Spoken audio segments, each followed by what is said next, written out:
Thank you, Senator Abetz. Senator Brown. Thank you, Madam Deputy President.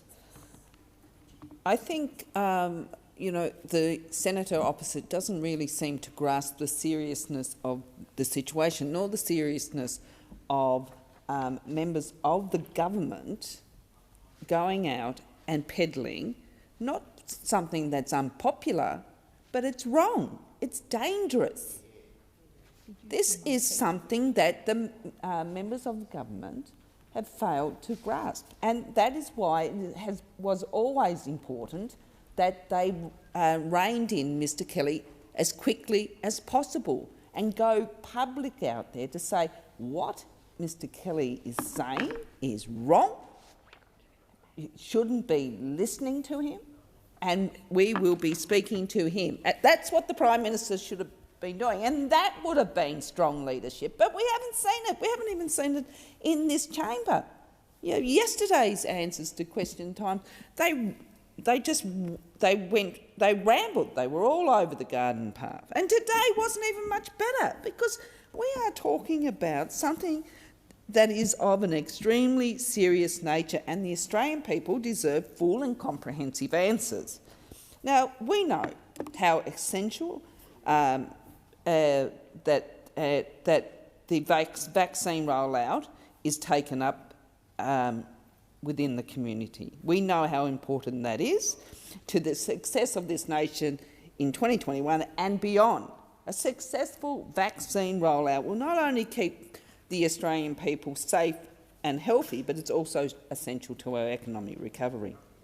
A successful vaccine rollout will be critical to underpinning a national recovery built on the back of more jobs and higher wages. Indeed, a successful vaccine rollout is critical to national economic confidence. That is why it is important that the public have confidence in the nation's vaccine distribution.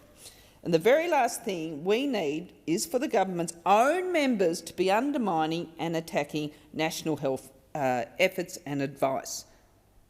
Now, we heard today that Mr Kelly has put out a statement, but we've also heard we've had a breakout from Mr Christensen on Facebook last night.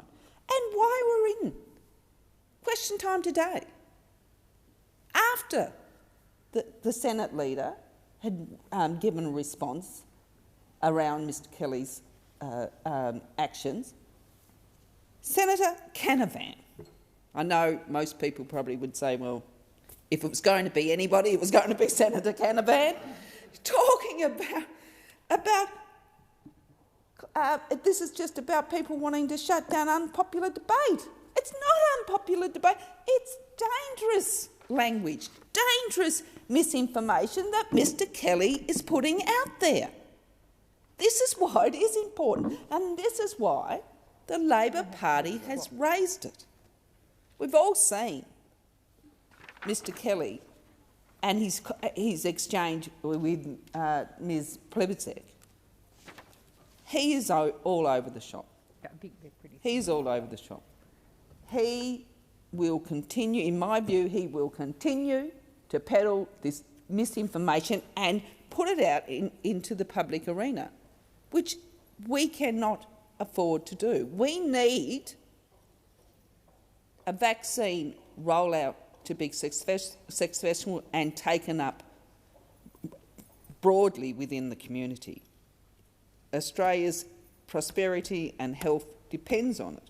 But the mind boggles over the member for Hughes hawking pseudo-science and peddling snake oil cures.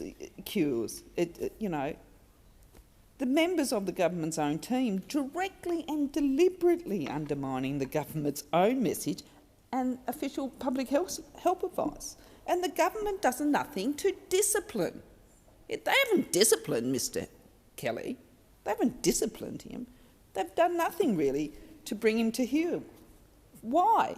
Why indeed? So this is a question that people are asking. Members of Parliament are asking. Why? Members of the community are asking. Why? Why don't they bring him to heel? Now, we know that the Prime Minister actually went out of his way to directly intervene to protect the member for Hughes before the last election. But something has to be done about Thank you, the Senator members Brown. of the government Your that time has continue to expired. peddle mis- Thank you, Senator.